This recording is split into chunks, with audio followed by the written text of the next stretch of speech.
지난 주일 오후 예배가 끝나고 한 집사님이 제게 다가오셨습니다.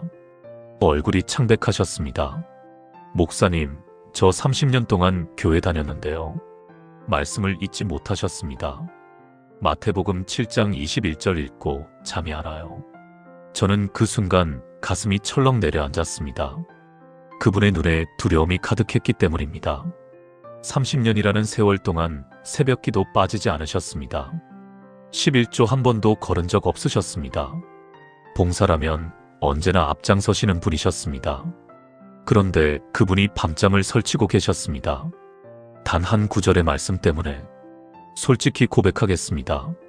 저도 그 마음을 압니다. 이 말씀 앞에서 저도 흔들렸으니까요. 목사인 제가 부끄러운 이야기를 하나 하겠습니다. 신학대학원 시절 교수님께서 마태복음 7장 21절을 강해하셨습니다. 그날 밤 저는 기숙사에서 울었습니다. 나는 정말 천국에 갈 수 있는가? 이 질문이 저를 붙잡고 놓아주지 않았습니다. 목사가 되어서도 마찬가지였습니다. 15년 목회 중에 이 구절로 설교한 횟수가 손에 꼽힙니다. 왜냐하면 이 말씀 앞에서는 저 자신부터 무너지기 때문입니다. 많은 목사들이 이 말씀을 피합니다. 성도들이 불안해할까봐, 교회를 떠날까봐, 헌금이 줄어들까봐, 아니, 솔직히 말하면 자기 자신이 두려워서입니다. 하지만 오늘 저는 이 말씀을 정면으로 마주하려 합니다. 왜냐하면 이 말씀이야말로 우리의 영혼을 결정하는 말씀이기 때문입니다. 피할수록 더 두려워집니다. 마주할수록 더 분명해집니다. 예수님께서 왜 이 말씀을 하셨는지, 우리가 무엇을 점검해야 하는지, 그리고 어떻게 진정한 믿음으로 나아갈 수 있는지 오늘 7가지 핵심 진실을 통해 함께 살펴보겠습니다.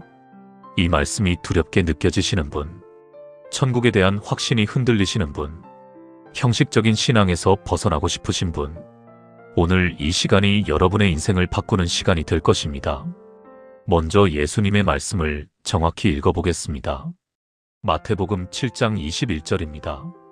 나더러 주여 주여 하는 자마다 다 천국에 들어갈 것이 아니요 다만 하늘에 계신 내 아버지의 뜻대로 행하는 자라야 들어가리라. 이 말씀이 왜 그토록 충격적일까요? 우리는 어릴 때부터 이렇게 배웠습니다. 예수님을 믿으면 천국 간다. 주여 주여 부르면 구원받는다. 입으로 시인하면 된다. 틀린 말이 아닙니다. 로마서 10장 9절도 분명히 말씀합니다. 내가 만일 내 입으로 예수를 주로 시인하며 또 하나님께서 그를 죽은 자 가운데서 살리신 것을 내 마음에 믿으면 구원을 받으리라. 그런데 예수님은 왜 주여 주여 하는 자마다 다 천국에 들어갈 것이 아니오라고 말씀하셨을까요? 여기서 우리가 놓치는 것이 있습니다. 입술의 고백과 삶의 고백은 다릅니다. 주여라는 말은 헬라어로 퀴리오스입니다. 이 단어는 단순한 호칭이 아닙니다. 주인이시여, 나의 모든 것을 다스리시는 분이시여라는 뜻입니다. 그런데 많은 사람들이 입으로는 주여 주여 하면서 삶에서는 자기가 주인입니다. 중요한 결정을 할 때 하나님께 묻지 않습니다. 돈을 쓸 때 하나님의 뜻을 구하지 않습니다. 관계에서 하나님보다 사람의 눈치를 봅니다. 입술로는 주님이라 부르지만 실제로는 내가 왕입니다. 경기도 안양에 사시는 김순자 권사님의 이야기를 나누겠습니다. 올해 67세이신 권사님은 40년 신앙의 베테랑이셨습니다. 새벽기도 개근, 성경 통독 12회, 권사 안수까지 받으셨습니다. 그런데 2년 전 큰 시험이 찾아왔습니다. 남편분이 갑자기 사업 실패로 빚더미에 앉게 되셨습니다. 12억 원의 빚, 집도 팔아야 했습니다. 자녀들에게 손 벌리기 싫어서 혼자 끙끙 앓으셨습니다. 그때 권사님 마음에 원망이 차올랐습니다. 하나님, 저 40년 동안 교회 안 빠졌잖아요. 새벽기도 그렇게 했는데 왜요? 11조 한 푼도 안 빼먹었는데요. 기도하다가 성경을 집어 던지셨다고 합니다. 그리고 석 달 동안 교회를 나가지 않으셨습니다. 그러던 어느 날 우연히 마태복음 7장을 펼치셨습니다. 21절을 읽는 순간 온몸에 전율이 흘렀습니다. 나더러 주여 주여 하는 자마다 다 천국에 들어갈 것이 아니요. 권사님은 그제야 깨달으셨다고 합니다. 40년 동안 주여 주여 했지만 진짜 주인은 자기 자신이었다는 것을, 하나님이 복 주시면 믿고 안 주시면 원망하는 것, 그것은 하나님을 주인으로 모신 것이 아니었습니다. 하나님을 복 주는 기계로 여긴 것이었습니다. 권사님은 그날 밤 엎드려 회개하셨습니다. 하나님, 제가 40년 동안 주여 주여 했지만 진짜 주님을 주인으로 모시지 않았습니다. 제 삶의 주인은 저였습니다. 이제야 깨닫습니다. 그 후로 권사님의 삶이 달라지셨습니다. 빚은 여전했지만 마음에 평안이 찾아왔습니다. 하나님이 주인이시니까 하나님이 해결해 주시겠지. 이 고백이 진심이 되자 놀라운 일들이 일어나기 시작했습니다. 잊고 있던 보험금이 나왔습니다. 자녀들이 먼저 도움의 손길을 내밀었습니다. 남편분이 작은 일자리를 구하셨습니다. 3년이 지난 지금 빚의 절반을 갚으셨습니다. 권사님은 이렇게 고백하셨습니다. 목사님, 40년 신앙보다 지난 2년이 더 진짜였어요. 입으로 주여 주여 하는 것과 삶으로 주님을 주인 삼는 것은 완전히 달랐습니다. 사랑하는 여러분, 지금 저와 함께 이렇게 기도해 보시겠습니까? 하나님 아버지, 오늘 이 말씀 앞에 제 자신을 돌아봅니다. 저는 입술로는 주여 주여 불렀지만 삶에서는 제가 주인이었습니다. 제 뜻대로 살면서 주님의 이름만 빌렸습니다. 오늘부터 진정으로 주님을 제 삶의 주인으로 모시겠습니다.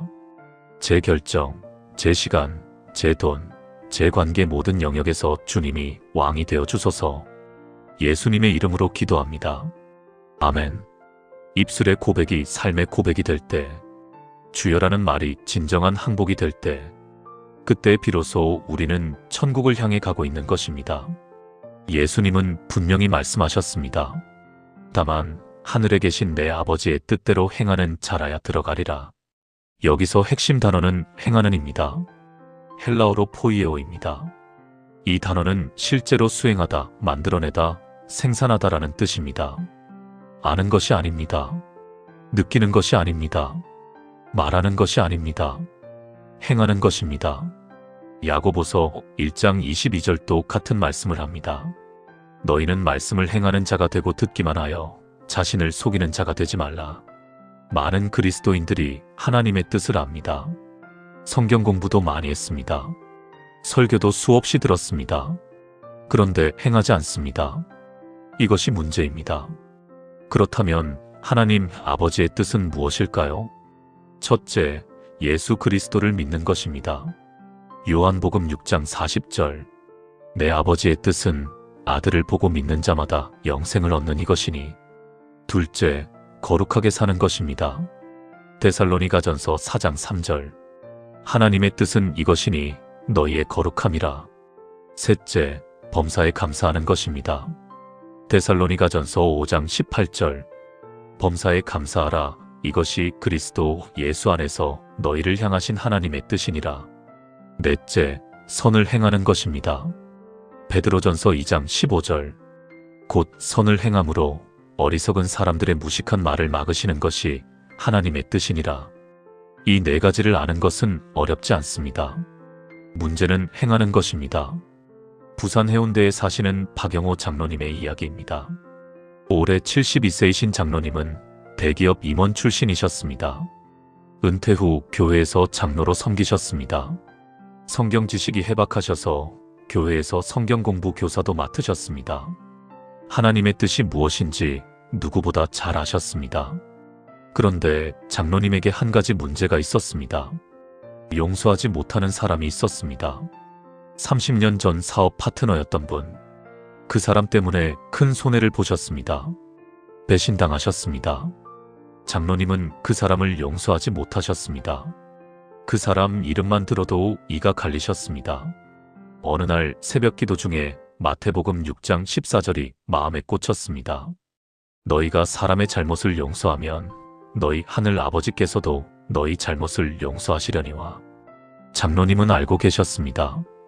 용서해야 한다는 것을, 그것이 하나님의 뜻이라는 것을. 하지만 30년 동안 행하지 못하셨습니다. 그날 새벽 장로님은 무릎 꿇고 회개하셨습니다. 하나님, 저는 하나님의 뜻을 알면서도 행하지 않았습니다. 30년 동안 그 사람을 용서하지 않은 것은 하나님 아버지의 뜻을 거역한 것이었습니다. 장로님은 결단하셨습니다. 그 사람을 찾아가기로. 수소문 끝에 연락처를 알아내셨습니다. 떨리는 손으로 전화를 거셨습니다. 여보세요, 나 박영호야. 전화기 너머로 침묵이 흘렀습니다. 상대방도 30년 만에 연락에 당황하셨습니다. 장로님이 먼저 말씀하셨습니다. 내가 너를 용서하려고 전화했어. 30년 동안 미워했는데 이제 내려놓으려고. 전화기 너머로 흐느끼는 소리가 들렸습니다. 그 사람도 30년 동안 죄책감에 시달렸다고 합니다. 두 사람은 만나서 함께 울었습니다. 장로님은 그날 이후로 완전히 달라지셨습니다. 30년 동안 마음 한구석에 있던 무거운 짐이 내려갔습니다. 기도할 때 막혔던 것이 뚫렸습니다. 말씀이 더 생생하게 다가왔습니다. 장로님은 이렇게 고백하셨습니다. 목사님, 저는 하나님의 뜻을 머리로만 알았어요. 성경 공부 교사까지 했으면서 정작 제 삶에서는 행하지 않았습니다. 행하지 않는 알면 알미 아니더라고요. 사랑하는 여러분, 여러분에게도 알면서 행하지 못하는 것이 있으십니까? 용서해야 할 사람이 있으신가요? 화해해야 할 관계가 있으신가요? 내려놓아야 할 습관이 있으신가요? 시작해야 할 순종이 있으신가요? 아는 것만으로는 부족합니다. 행해야 합니다. 함께 기도하시겠습니까? 하나님 아버지, 저는 아버지의 뜻을 알면서도 행하지 못했습니다. 머리로는 알지만 삶에서는 순종하지 못한 것들이 있습니다. 용서해야 할 사람, 화해해야 할 관계, 내려놓아야 할 것들. 오늘 말씀 앞에서 결단합니다. 아는 것을 행하는 자가 되게 해주소서. 성령님, 제게 순종할 힘을 주소서. 예수님의 이름으로 기도합니다. 아멘. 하나님의 뜻을 아는 것에서 멈추지 마세요. 행하는 자가 천국에 들어갑니다. 마태복음 7장 22절을 보겠습니다. 그날에 많은 사람이 나더러 이르되, 그날이 무슨 날일까요? 심판의 날입니다. 예수님께서 재림하셔서 모든 사람을 심판하시는 날입니다. 그날에는 숨길 것이 없습니다. 모든 것이 드러납니다. 히브리서 4장 13절. 지으신 것이 하나도 그 앞에 나타나지 않음이 없고 우리의 결산을 받으실 이의 눈앞에 만물이 벌거벗은 것 같이 드러나느니라. 그날에는 변명이 통하지 않습니다. 포장도 소용없습니다. 지금 우리가 교회에서 어떤 직분을 가졌는지, 얼마나 많은 봉사를 했는지, 얼마나 큰 헌금을 드렸는지, 그것들이 중요하지 않습니다. 중요한 것은 오직 하나, 예수님과의 진정한 관계입니다. 많은 사람들이 그날을 잊고 삽니다. 오늘만 생각합니다. 내일만 걱정합니다. 그날은 까마득히 먼 미래처럼 느껴집니다. 하지만 성경은 분명히 경고합니다. 그날이 반드시 온다고. 그리고 그날은 우리 생각보다 빨리 올 수 있다고. 야고보서 4장 14절.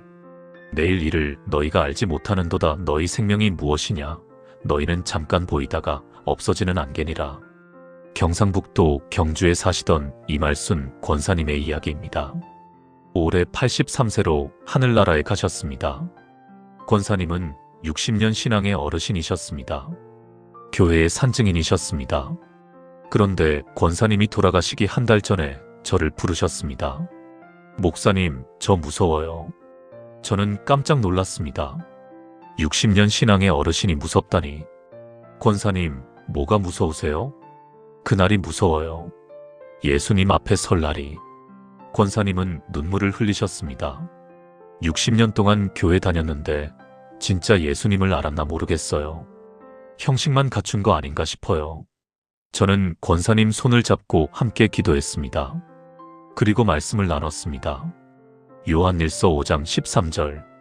내가 하나님의 아들의 이름을 믿는 너희에게 이것을 쓴 것은 너희로 하여금 너희에게 영생이 있음을 알게 하려 함이라. 권사님, 예수님을 진심으로 믿고 계시잖아요. 지금 이 두려움도 하나님을 향한 경외함이에요. 이런 마음을 가진 분이 가짜일 리가 없어요. 권사님은 그제야 평안을 찾으셨습니다. 목사님, 저 60년 동안 교회 다니면서 그날을 진지하게 생각해 본 적이 없어요. 죽음을 앞두고서야 진짜 신앙을 점검하게 됐어요. 좀 더 일찍 돌아봤어야 했는데. 권사님은 한 달 후 평안히 주님 품에 안기셨습니다. 마지막 순간까지 예수님 사랑해요를 고백하시면서 사랑하는 여러분, 그날은 반드시 옵니다. 언제 올지 우리는 모릅니다. 60년 후일 수도 있고 내일일 수도 있습니다. 지금 점검해야 합니다. 나중에 하면 늦을 수 있습니다. 그날에 예수님 앞에 섰을 때 어떤 고백을 하게 될까요? 지금 우리의 삶이 그 답입니다. 함께 기도하시겠습니까? 하나님 아버지, 그날이 반드시 온다는 것을 알게 하시니 감사합니다. 저는 오늘만 보고 살았습니다. 그날을 망각하고 살았습니다. 하지만 언젠가 주님 앞에 서게 될 것을 기억합니다. 그날에 부끄럽지 않은 삶을 살게 하소서. 매일 그날을 의식하며 신앙을 점검하게 하소서. 예수님의 이름으로 기도합니다. 아멘. 그날은 두려움의 날이 아닙니다. 준비된 자에게는 영광의 날입니다. 오늘 점검하면 그날이 기쁨이 됩니다. 마태복음 7장 22절을 계속 보겠습니다. 그날에 많은 사람이 나더러 이르되 주여 주여 우리가 주의 이름으로 선지자 노릇하며 주의 이름으로 귀신을 쫓아내며 주의 이름으로 많은 권능을 행하지 아니하였나이까 하리니. 이 말씀에서 충격적인 것이 있습니다. 이 사람들은 아무것도 안 한 사람들이 아닙니다. 오히려 많은 일을 한 사람들입니다. 선지자 노릇을 했습니다. 귀신을 쫓아냈습니다. 많은 권능을 행했습니다. 모두 주의 이름으로 했습니다. 그런데 예수님께서는 이들에게 너희를 알지 못하노라고 말씀하십니다. 어떻게 이런 일이 가능할까요? 그들은 예수님을 위해서 일한 것이 아니었기 때문입니다. 예수님의 이름을 이용해서 자기를 위해 일한 것이었습니다. 종교적 활동을 많이 했습니다. 하지만 그 중심에 예수님이 없었습니다. 자기 자신이 있었습니다. 인정받고 싶은 욕망이 있었습니다. 유명해지고 싶은 야망이 있었습니다.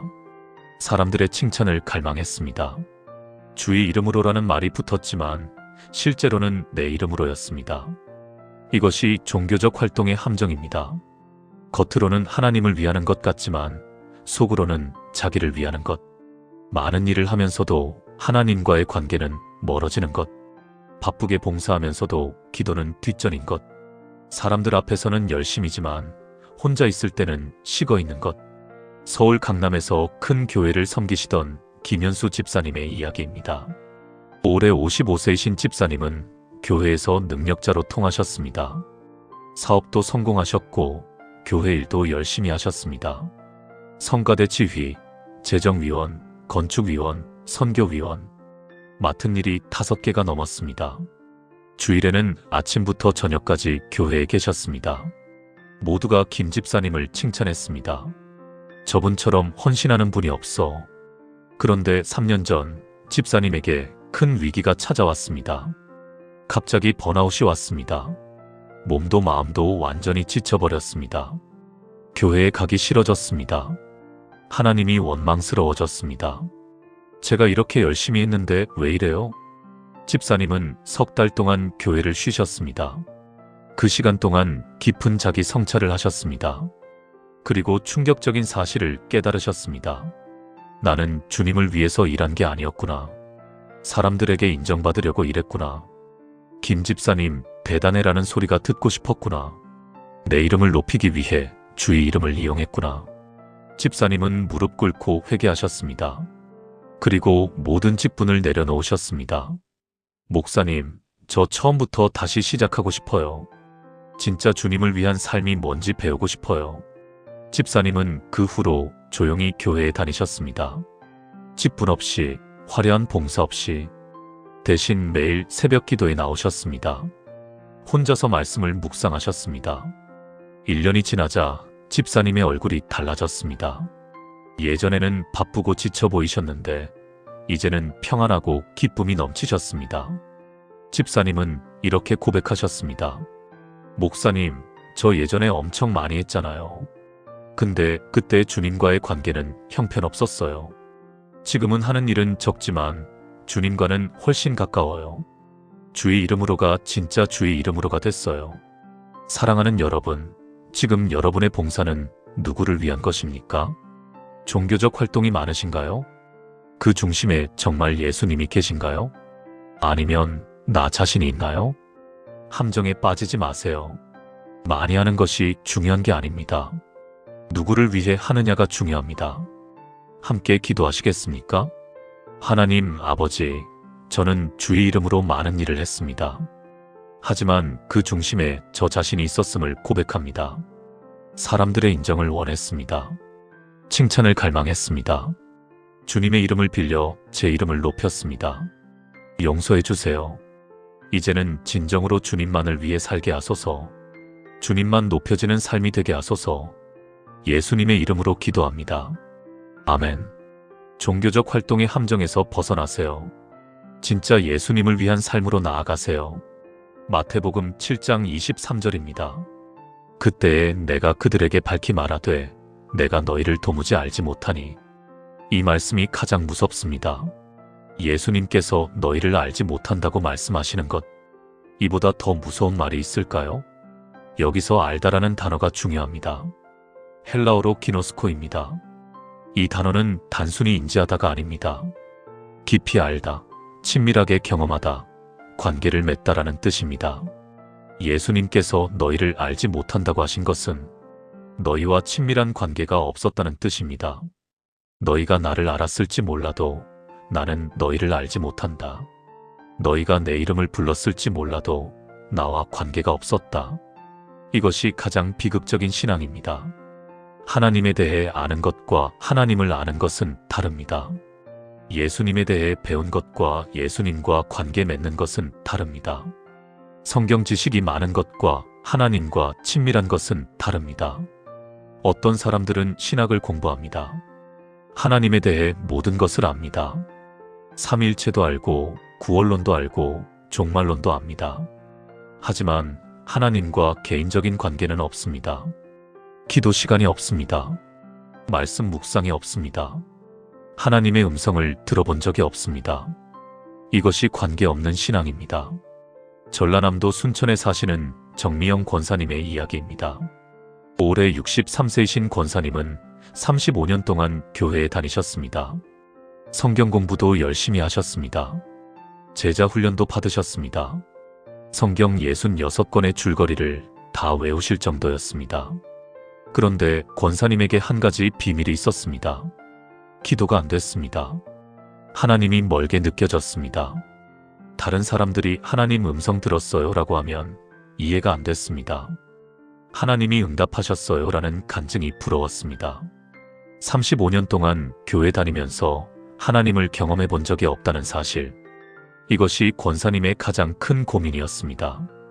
어느 날 권사님이 저를 찾아오셨습니다. 목사님, 저 솔직히 고백할 게 있어요. 35년 동안 교회 다녔는데 하나님을 모르겠어요. 하나님에 대해서는 많이 알아요. 근데 하나님 자체가 안 느껴져요. 마태복음 7장 21절 읽으면 나도 그렇게 되는 거 아닌가 무서워요. 저는 권사님께 여쭤봤습니다. 권사님, 하루에 기도 시간이 얼마나 되세요? 권사님은 잠시 생각하시더니 말씀하셨습니다. 식사 기도랑 잠자기 전 기도요. 합치면 5분도 안 될 것 같아요. 그리고 대부분 제가 일방적으로 말하는 거예요. 하나님 말씀 듣는 시간은 없어요. 저는 권사님께 제안했습니다. 권사님, 앞으로 한 달만 매일 30분씩 기도해보세요.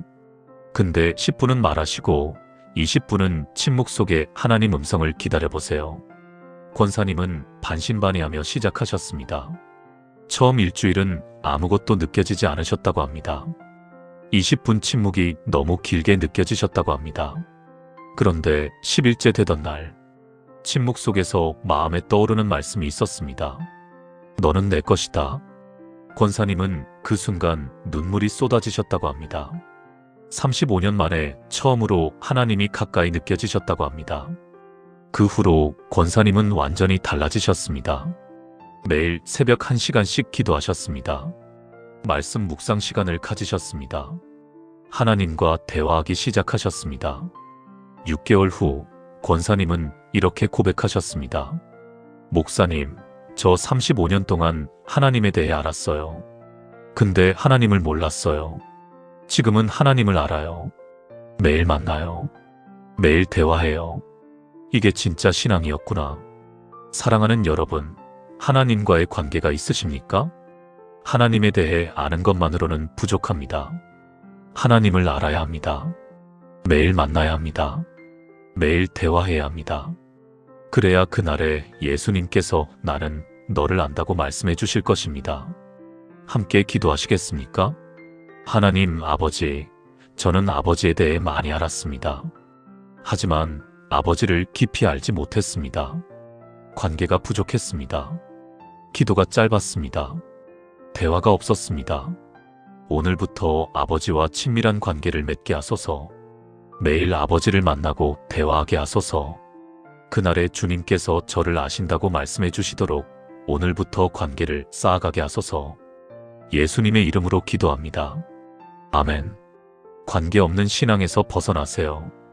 하나님을 아는 삶으로 나아가세요. 마태복음 7장 23절 마지막 부분입니다. 불법을 행하는 자들아 내게서 떠나가라 하리라. 예수님께서 가장 강하게 말씀하시는 부분입니다. 불법을 행하는 자들아 내게서 떠나가라. 여기서 불법이라는 단어를 보셔야 합니다. 헬라어로 아노미아입니다. 노모스가 법이고 아가 부정어입니다. 법 없음 무법, 법을 무시함이라는 뜻입니다. 어떤 사람들은 이 법을 구약의 율법이라고 생각합니다.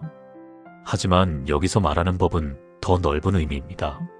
하나님의 뜻, 하나님의 말씀, 하나님의 도덕적 기준, 이것들을 무시하는 것이 불법입니다. 주여 주여 하면서도 하나님의 뜻대로 살지 않는 것, 교회에 다니면서도 세상과 타협하는 것, 예배드리면서도 삶에서는 죄를 즐기는 것, 이것이 불법을 행하는 것입니다. 많은 사람들이 착각합니다. 은혜로 구원받았으니까 행위는 상관없어. 믿기만 하면 되니까 삶은 자유야. 하나님이 다 용서해 주실 거야. 이것은 값싼 은혜입니다. 진짜 은혜가 아닙니다. 로마서 6장 1-2절. 그런즉 우리가 무슨 말을 하리요? 은혜를 더하게 하려고 죄에 거하겠느냐? 그럴 수 없느니라. 죄에 대하여 죽은 우리가 어찌 그 가운데 더 살리요? 은혜로 구원받은 사람은 죄에서 떠납니다. 은혜를 받은 사람은 하나님의 뜻대로 살기를 원합니다. 그것이 진짜 구원받은 증거입니다. 충청북도 청주에 사시던 한 남성분의 이야기입니다. 익명으로 부르겠습니다. 그분은 30년 가까이 교회에 다니셨습니다. 직분도 있으셨습니다. 그런데 이중 생활을 하셨습니다. 주일에는 교회에서 경건하게, 평일에는 술집과 유흥업소를 다니셨습니다. 아무도 몰랐습니다. 교회에서는 모범 성도였으니까요. 그러던 어느 날 건강검진에서 간암 판정을 받으셨습니다. 의사가 말했습니다. 많아야 6개월입니다. 그분은 그제야 두려워지셨습니다. 나 이대로 죽으면 어디로 가지? 30년 교회 다녔는데 천국 갈 수 있나? 병실에서 성경을 펼치셨습니다. 마태복음 7장 21-23절을 읽으셨습니다. 읽는 순간 온몸이 떨리셨다고 합니다. 불법을 행하는 자들아 내게서 떠나가라. 이 말씀이 자신을 향한 것 같았다고 합니다. 그분은 그 자리에서 통곡하며 회개하셨습니다. 30년간의 이중생활을, 위선을, 숨겨왔던 죄들을 모두 하나님 앞에 내려놓으셨습니다. 그리고 가족들에게도 고백하셨습니다. 아내에게, 자녀들에게 용서를 구하셨습니다. 그 후 6개월, 그분은 완전히 달라진 삶을 사셨습니다. 병실에서 성경을 읽으셨습니다. 찾아오는 분들에게 간증하셨습니다. 저처럼 살지 마세요. 저처럼 속지 마세요. 주여 주여 하면서 불법을 행하면 안 됩니다. 그분은 6개월 후 하늘나라에 가셨습니다. 마지막 순간에 이렇게 말씀하셨다고 합니다. 늦었지만 감사해요. 진짜 회개할 기회를 주셔서. 사랑하는 여러분, 혹시 숨기고 있는 죄가 있으십니까? 교회에서의 모습과 일상에서의 모습이 다르십니까? 이중생활을 하고 계시지는 않으신가요? 불법을 행하는 자가 되지 마세요. 하나님의 법대로, 하나님의 뜻대로 사세요. 지금 회개할 기회가 있을 때 회개하세요. 함께 기도하시겠습니다. 하나님 아버지, 저는 숨기고 있는 죄가 있습니다. 교회에서의 저와 일상에서의 제가 달랐습니다. 주님 앞에서는 경건한 척했지만 삶에서는 타협했습니다. 오늘 모든 것을 내려놓습니다. 숨겨왔던 죄들을 주님 앞에 고백합니다. 용서해 주세요. 이제는 불법을 행하는 자가 아니라 주님의 뜻대로 사는 자가 되게 하소서. 예수님의 이름으로 기도합니다. 아멘. 하나님의 법을 무시하지 마세요. 법대로 사는 것이 자유입니다. 그 길이 천국으로 가는 길입니다. 마태복음 7장 21절 말씀을 다시 보겠습니다. 다만 하늘에 계신 내 아버지의 뜻대로 행하는 자라야 들어가리라. 지금까지 우리는 가짜 신앙의 특징을 살펴봤습니다. 입술로만 고백하고 알면서도 행하지 않고 심판의 날을 잊고 종교적 활동의 함정에 빠지고 관계없이 신앙하고 불법을 행하는 것. 그렇다면 진짜 신앙은 무엇일까요? 예수님께서 분명히 말씀하셨습니다. 열매로 그들을 알리라. 마태복음 7장 16절입니다. 진짜 신앙은 열매가 있습니다. 말만 있는 게 아니라 삶이 있습니다. 고백만 있는 게 아니라 변화가 있습니다. 열매란 무엇일까요? 갈라디아서 5장 22-23절. 오직 성령의 열매는 사랑과 희락과 화평과 오래 참음과 자비와 양선과 충성과 온유와 절제니. 이것이 진짜 신앙의 증거입니다. 사랑이 자라납니다. 기쁨이 넘칩니다. 평안이 있습니다. 오래 참을 수 있습니다. 자비와 선함이 나타납니다. 충성되게 삽니다. 온유해집니다. 절제할 수 있게 됩니다. 이런 열매들이 삶에서 나타날 때 그것이 진짜 예수님을 믿는 증거입니다. 그것이 천국에 들어갈 자의 표지입니다. 강원도 춘천에 사시는 박순희 권사님의 이야기입니다. 올해 69세이신 권사님은 40년 전에 예수님을 영접하셨습니다. 그런데 처음 20년은 형식적인 신앙이었다고 합니다. 교회는 다녔지만 삶은 변하지 않았습니다. 여전히 화를 내고 원망하고 불평했습니다. 시어머니와의 관계가 가장 힘들었습니다. 20년 동안 시어머니를 모시면서 한 번도 마음이 편한 적이 없었습니다. 교회에서는 권사라고 불리지만 집에서는 악마 같았다고 권사님이 스스로 고백하셨습니다.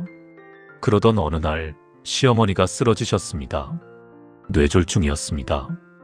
의사가 말했습니다. 이제 거동이 어려우실 겁니다. 누군가 계속 돌봐야 합니다. 권사님은 그 순간 솔직히 짜증이 났다고 합니다. 왜 하필 우리 집에서? 저분 때문에 내 인생이 얼마나 힘들었는데. 그런데 기도 중에 하나님께서 마음을 만져주셨습니다. 내가 진짜 나를 믿으면 저 사람을 사랑할 수 있다. 내 열매로 내 신앙을 보여라. 권사님은 결단하셨습니다. 시어머니를 진심으로 돌보기로, 원망 대신 감사하기로, 미움 대신 사랑하기로.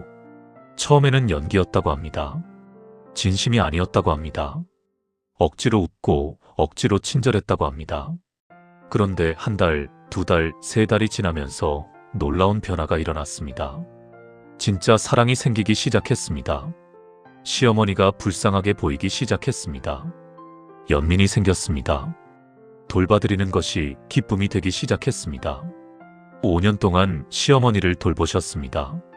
그동안 권사님은 완전히 달라지셨습니다. 화를 내던 사람이 온유해졌습니다. 불평하던 사람이 감사하게 됐습니다. 원망하던 사람이 사랑하게 됐습니다. 시어머니가 돌아가시기 전에 이렇게 말씀하셨다고 합니다. 며느리야, 미안하다. 그리고 고맙다. 내가 이렇게 변할 줄 몰랐다. 내가 진짜 예수 믿는 거 맞구나.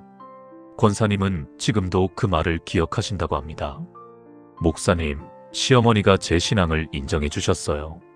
40년 교회 다니면서 처음으로 열매가 맺힌 거예요. 말씀은 많이 알았는데 열매는 없었거든요. 진짜 신앙은 열매로 증명되는 거더라고요. 사랑하는 여러분, 여러분의 삶에 열매가 있으십니까? 사랑이 자라고 있습니까?